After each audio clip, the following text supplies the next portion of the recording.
नमस्कार. इनक्रेडिबल मराठीच्या या भागात तुमच्या सगळ्यांचं मनपूर्वक स्वागत. तुम्हाला आठवत असेल आपण यापूर्वी एक भाग राष्ट्रसंत गाडगे महाराज यांच्यावर केला होता. त्यावेळी शिक्षणाचं महत्त्व सांगणाऱ्या एका कथेचा उल्लेख केला होता. ती कथा खूप लोकांनी यूट्यूबवर तसंच इंस्टाग्रामवरही पाहिली. अनेकांना या कथेच्या निमित्ताने मराठीतल्या एका गाजलेल्या आत्मचरित्राची आठवण झाली. आणि हे आत्मचरित्र म्हणजे ज्येष्ठ साहित्यिक शंकरराव खरात यांचं तराळ अंतराळ.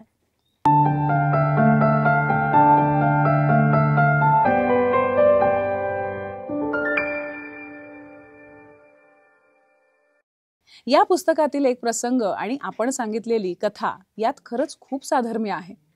शंकररावांच्या वडिलांना पत्र येतं. ते वाचायला ते गावातल्या मास्तरांकडे घेऊन जातात. पत्र वाचून घ्यायच्या बदल्यात मास्तर त्यांच्याकडून 4 दिवस पुरतील इतकी लाकडं फोडून घेतात. आता हे इतके फुकटातले श्रम कशासाठी, तर 4 ओळींचं पत्र वाचून दाखवण्यासाठी. आणि पत्र वाचल्यानंतर कळतं की त्यांच्या बहिणीला 10 दिवसांपूर्वी देवाज्ञा झाली हे सांगणारं ते पत्र असतं. ही बातमी कळण्यासाठी त्यांना इतके कष्ट घ्यावे लागतात. बहुतेक हा धडा पाठ्यपुस्तकातही आहे, त्यामुळे ही कथा लोकप्रिय आहे. गाडगे बाबांच्या आयुष्यातही त्यांनी असाच काही प्रसंग घडताना पाहिला आणि त्यांच्या लक्षात आलं की शिक्षणाशिवाय तरणोपाय नाही. तराळ अंतराळ हे मराठी साहित्यातील महत्त्वाचं पुस्तक ठरतं ते याचसाठी. शिक्षणाने काय होऊ शकतं, तर असे पत्रही न वाचता येणाऱ्या वडिलांचा मुलगा चक्क विद्यापीठाचा कुलगुरू होतो. 9 एप्रिल हा शंकरराव खरात यांचा स्मृती दिन. चला तर त्यांच्याविषयी थोडं अधिक जाणून घेऊया.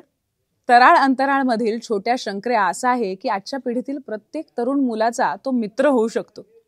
हे पुस्तक असं आहे की आईबाबांनी आपल्या मुलांना एकत्र बसवून त्यांच्या बरोबर वाचावं. हे एक वेगळंच जग आहे. मुळात तराळ म्हणजे काय, तर गाव कामगार. गावात दवंडी पिटवायची असेल, निरोपांची देवाणघेवाण करायची असेल तर ते तराळ करणार. त्याला येसकर असंही म्हणतात. त्यातल्या त्यात हे मानाचं पद असं मानलं जायचं, कारण तराळाला गावाकडून तराळकी मिळायची. म्हणजे सणासुदीला प्रत्येक घरात गोडाधोडाचं मिळायचं.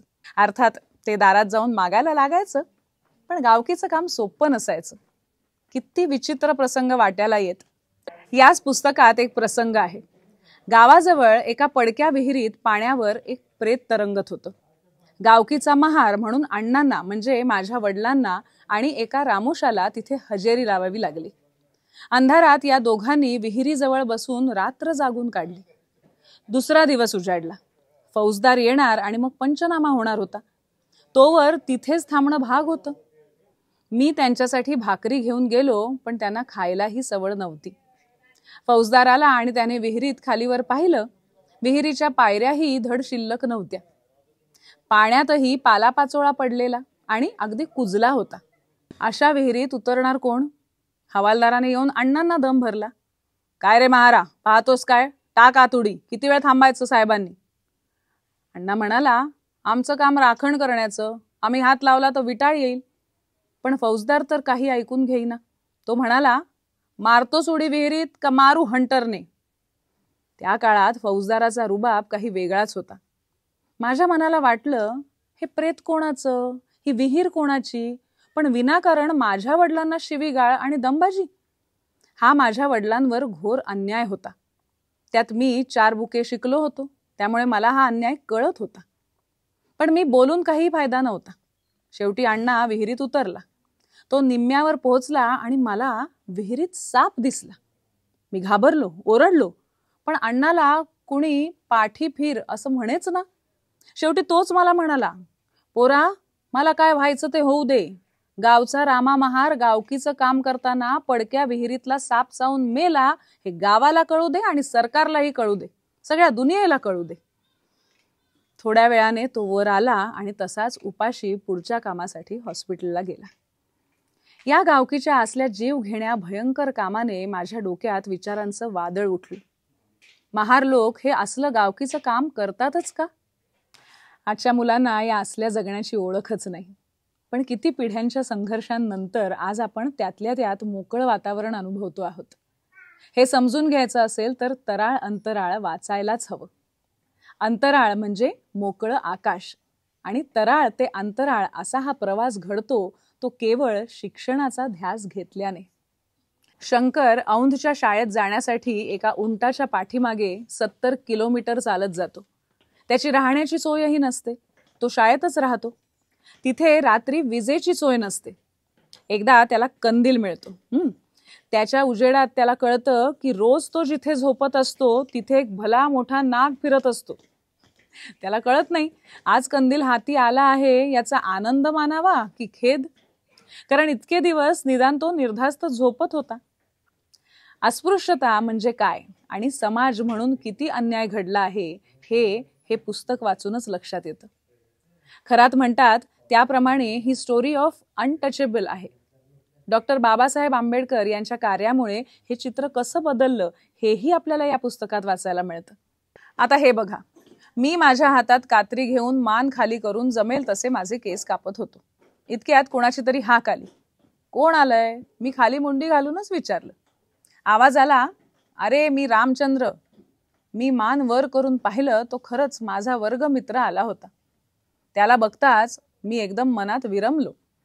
त्याने विचारलं, अरे म्हैस भादरल्यागत काय केस कापलेस? मित्राचा तो शेरा बरोबर होता. माझे केस कापून झालेच होते. मी उभा राहिलो, अंगावरचे केस बाजूला पडले. तोच रामचंद्र मला बोलला, अरे न्हाव्याकडून का केस कापून घेत नाहीस? मला प्रश्न पडला, आता या रामचंद्रला कसं सांगावं? अरे मी महार आहे, न्हावी मला स्पर्श करत नाही. तो महार मांगाचे अस्पृश्याचे केस कापत नाही, म्हणून आमचे केस आम्हीच कापतो. त्यामुळे असेच आमचे केस कापले जाणार. मग आम्ही रेडकू भादरल्यासारखे दिसणार. मी त्याला सांगितले, अरे माझी जात महार आहे. पण तो सरळ बोलला, असे नात का? त्याला काय झालं? बरं, पण न्हावी आम्हाला शिवून घेत नाहीत ना? असं पण का? आम्ही महार आहोत म्हणून. मला त्या काळी एवढंच कारण माहीत होतं. तोच रामचंद्र म्हणाला, अरे पण ते सगळ्याच जातीचे केस कापतात ना? मी म्हटलं हो, पण आमच्यासारख्या हलक्या जातीला ते शिवत नाहीत. तोच मित्र बोलला, अरे पण ते म्हशीचे पण केस कापतात ना? मी म्हटलं ते खरं, ते म्हशी भादरतात, पण आमचे केस कापत नाहीत. ही तर मोठी पंचायतच आहे. तोवर मी अंगात कपडे घातले व त्याला सरळ बोललो, अरे हे असेच आहे, तुम्ही जनावराला शिवाल पण माणसासारख्या माणसाला शिवणार नाही. या संवादात जातीवाचक उल्लेख आहे, तो मूळ पुस्तकात आहे म्हणून. पण हे सगळं नवीन पिढीला सांगायला हवं ना. आज जगात म्हणजे भारताबाहेरही अनेक समाज आहेत ज्यांच्यावर या प्रकारचा अन्याय झाला, पण तिथे यावर खुलेपणाने बोललं जातं. आपला इतिहास नीट समजून घेणं खरंच गरजेचं आहे. पण हा इतिहास वाचायचा तो द्वेष वाढवण्यासाठी नाही, तर जाग येण्यासाठी. भविष्यात कुठल्याच समाजाने कुठल्याच समाजाला या प्रकारे वागवू नये हे शिकण्यासाठी. माणूस जर माणुसकी शिकला नाही तर त्याचं सारं शिक्षण आणि प्रगती व्यर्थ आहे, नाही का? शंकरराव खरात यांच्या लिखाणाचं हे वैशिष्ट्य आहे की ते आपल्याला अंतर्मुख करतं. हा एक प्रसंग असाच आहे. त्या दिवशी कर्मवीर भाऊराव पाटील म्हणजेच अण्णा दुपारीच आमच्या युनियन बोर्डिंगात आले. आम्ही त्यांच्या भोवती जमा झालो. त्यात तो सुट्टीचा दिवस. मग सगळेच आले. काशीद, जाधव, कांबळे, माने, कदम सगळेच वेगवेगळ्या कॉलेजचे विद्यार्थी अण्णांना भेटायला आले. सगळेच बहुजन समाजातील मागासलेल्या वर्गातील विद्यार्थी. सातारा, कोल्हापूर, सांगली, सोलापूर जिल्ह्यातील कानाकोपऱ्यातून आम्ही आलेलो होतो. त्यात आम्ही सगळेच 18 पगड जातीचे म्हणजे महार, वडार, रामोशी, कुंभार, कोष्टी, चांभार, धनगर, न्हावी, मराठे, मुसलमान अशा जाती धर्माचे आम्ही होतो. पण वसतिगृहात म्हणजे बोर्डिंगात असताना विद्यार्थी हीच एक जात आम्हाला ठाऊक होती. विद्येचे संस्कार घडत होते, त्यातून आम्हाला मानवजात दिसत होती. जगात एकच जात आहे, ती मानवजात, अशी अण्णांची शिकवण होती. ती आम्हा सर्व मुलांच्या रक्तात भिनली होती आणि ध्यानीमनी तीच होती. दारिद्र्याने गांजलेल्या गोरगरिबांच्या मुलांना कुठलं विश्वविद्यालयीन उच्च शिक्षण मिळणार? बिचाऱ्यांनी आपल्या गावची शाळा पुरी करायची, पुढे पाठ्यपुस्तकांना पैसे नाहीत म्हणून आई बापाच्या संसाराला हात लावायचे आणि दारातील शेरडं करडं गुरंढोरं रानमळ्यात हिंडावायला घेऊन जायची. अशात शिक्षणाची वाट सुटतेच ना. विद्यार्थी कायमचा शिक्षणाला मुकतो. त्यातही कोणी मॅट्रिक झालास तर भारी खर्चाचं कॉलेज शिक्षण त्याला कोण देणार? त्यातून मार्ग काय? हाच एक विचार कर्मवीर भाऊराव पाटील यांच्या ध्यानीमनी होता. हीच त्यांच्या अंतरीची तळमळ आणि कळकळ होती. यातूनच पुण्याच्या युनियन बोर्डिंगचा जन्म झाला होता. पुणे म्युन्सिपॅलिटीने प्लेगच्या साथीच्या दरम्यान झोपड्या उभ्या केल्या होत्या. आता प्लेग संपल्यावर तिथेच हे वसतिगृह तयार झालं. फर्ग्युसन कॉलेजच्या टेकडीच्या पायथ्याला आमचं वसतिगृह होतं. त्याच्या एका बाजूला झोपड्यात झोपड्या होत्या. त्यात अज्ञान नांदत होतं. व्यसनांची दुर्गंधी सुटली होती. ते लोक जणू मरण्यासाठी जगत होते. तर दुसऱ्या बाजूला भव्य इमारती डोळ्यात भरत होत्या. त्यांच्या जगात सुख होतं, सौंदर्य होतं, संस्कृती होती. अशा परस्पर विरोधी दोन संस्कृतींच्या मध्ये आमचं वसतिगृह होतं. कर्मवीर भाऊराव पाटील बाहेर आराम खुर्चीवर बसलेले होते. त्यांचे अनवाणी पाय नजरेत भरत होते. शिक्षणाची गंगा घरोघर पोहोचेपर्यंत ते पायात चप्पल घालणार नाहीत असा त्यांचा पण होता. ते महत्वाचं एकच वाक्य बोलले, या दोन परस्पर विरोधी संस्कृतीच्या मधला दुवा आपण आहोत. मधलं अंतर आपल्याला तोडावयाचं आहे. साहित्यिक म्हणून खरा त्यांचा प्रवास सुरू झाला तो आचार्य प्र के अत्रे यांच्या प्रोत्साहनाने. संतूची पडकी जमीन ही त्यांची कथा अत्र्यांनीच पहिल्यांदा नवयुगमध्ये प्रकाशित केली. तेव्हा त्यांनी खरा त्यांना विश्वास दिला होता की तू लिहित राहा, तुझ्या हातून दर्जेदार साहित्य निर्मिती होईल यात मला शंका नाही. आणि झालंही अगदी तसंच. त्यांचं तराळ अंतराळ हे आत्मचरित्र, त्यांच्या कथा आणि वैचारिक साहित्य विश्वाने अक्षरशः डोक्यावर उचलून घेतलं. त्यांनी अखिल भारतीय साहित्य संमेलनाचं अध्यक्षपदही भूषवलं. शंकरराव खरात पुढे शिकून वकील झाले. गोरगरिबांचे वकील म्हणून त्यांची ख्याती झाली. वेश्यांच्या प्रश्नांनाही त्यांनी वाचा फोडली. डॉक्टर बाबासाहेब आंबेडकर यांचे ते निकटवर्ती सहकारी झाले. प्रबुद्ध भारताचे ते कार्यकारी संपादक होते. त्यांनी विविध पदांवर काम केलं.